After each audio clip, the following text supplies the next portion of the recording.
Hello everyone and welcome to my first anti-natalist video.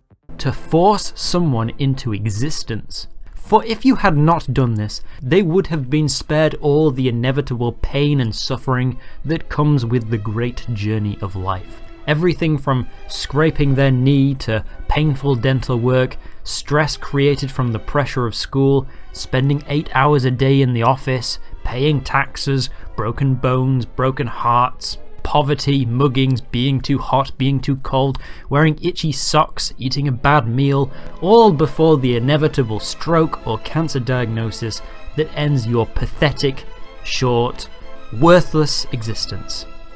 The point of antinatalism isn't simply that bad things are bad, but also that the precursor to all good things is the worst thing of all, that being desire. Think for example of two people, one of them is prone to regular bouts of illness. Fortunately for him, he is able to recover quickly. Now think of the other person, they lack the ability to recover quickly, but he also never gets sick. Out of these two, which one would you like to be?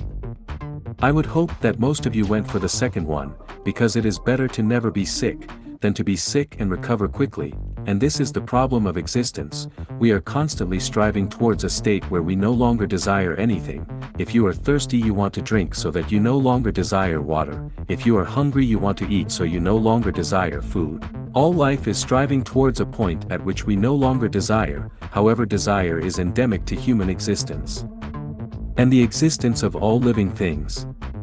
Whereas things that never exist strive for nothing, they are the point at which all life attempts to be. As a Sisyphean task, the only time in which he was at peace was before he touched the boulder. The worst one writes in his book Vanya, quote, "The brain acclimatized to success, whilst also desiring to strive towards the next victory, like a petulant child, in a continuous search for the myth of the perfect toy." While God said, "Go forth and multiply," don't expect religious arguments to save you either. Bad people get sent to eternal torture in hell. But you know who doesn't go to hell? People who don't exist. Yeah, they would be missing out on a chance to go to heaven too, but again, they wouldn't know what they are missing. A somewhat good point here if you are religious. However, many religions, particularly Christianity, are at points fairly anti-natalist. For example, Ecclesiastes 4 verses 2-3, which states, "And I declare that the dead, who had already died, are happier than the living, who are still alive. But better than both is the one who has never been born, who has not seen the evil that is done under the sun." Not saying that the Bible is an anti-natalist book, however it seems to be somewhat on the fence depending on where exactly you are reading from. Let's start with Graham. Graham does not exist. He's chilling like an antagonist in the void of abyss. He has one human right, according to the anti-natalists: the right to consent to existence. However, as he doesn't exist, he cannot exercise that right, so it would be best to just leave him alone instead of potentially violating that right. Meanwhile, in the realm of existence and painful suffering, the anti-natalist's dream come true and everyone agrees to stop having children. Several months later, the world population has declined for the first time since World War II, and the plan is going swimmingly. Then, of course, as they do, some foolish teenagers mess around, and one of them gets pregnant. Accidentally. Baby Graham is pulled out of the void against his will and turned into a baby inside his mother. His one human right has been violated. What is Graham or his mother to do? From Graham's perspective, nothing has changed yet.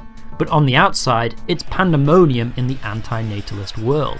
Some people suggest she get an abortion. Don't you dare touch that comment section. This is not about politics. This is about abstract philosophy. I swear to God, I will turn off the comment section if you people can't behave. Many people suggest that she get rid of the baby to prevent Graham from ever achieving the horrors of sentience. But now the anti-natalist dilemma is flipped on its head. Because by their own logic, anti-natalists are more extreme than any hardcore Republican or fundamentalist Christian when it comes to this issue. Please leave my comment section alone, you guys, it's really delicate, because if people who don't even exist yet have rights, surely they maintain those rights after conception. Graham's mother still cannot ask Graham if he wants to exist. But by getting rid of him, instead of forcing a yes choice on him, she is forcing a no choice on him. Graham cannot consent to having his life cut short any more than he can consent to having his life extended. And unlike an abstract concept of a future person who might exist, here is something that does exist. I see you scrolling to that comment section, don't even think about it. The way I see it, there is only two ways out of this dilemma. The first is that anti-natalists admit that the only option that spares Graham his life of suffering would be to let his mother make the choice on his behalf, terminating him and sending him back to the Shadow Realm. This is kind of self-defeating because it admits that someone else can choose if you are allowed to exist, violating the first principle of this philosophy. The second way out is for anti-natalists to admit people just don't have a right to choose yes.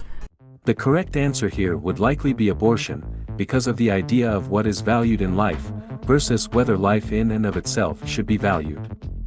An excerpt from David Benatar's Better to Never Have Been goes as follows. Any one of us could live longer, none of us could have come into existence much earlier.